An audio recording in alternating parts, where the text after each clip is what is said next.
ہم کریں گے ہر مظلوم کی حمایت۔ السلام علیکم، میں ہوں حرین فاطمہ اور آپ دیکھ رہے ہیں حمایتی نیوز HD چینل۔ نظر ڈالتے ہیں آج کی اہم خبروں پر۔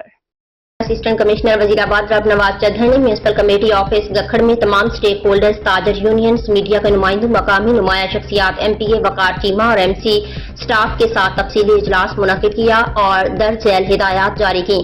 تمام اقسام کی تجاوزات کا خاتمہ، صفائی مہم، مزید سٹاف اور مشینری کی تعیناتی، GT روڈ کی خوبصورتی، موسمی پھولوں کی شجرکاری، تمام نالوں کی صفائی، ڈمپنگ ڈرمز کی تنصیب، ریڑھی بازار کا قیام تاکہ پیدل چلنے کے راستوں پر ریڑھیاں پارک نہ ہوں۔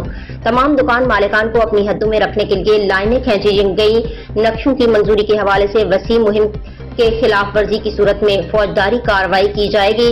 نقشوں کی منظوری کی فیس کے عدم جمع کرانے پر اب تک 15 FIR درج ہو چکی ہیں۔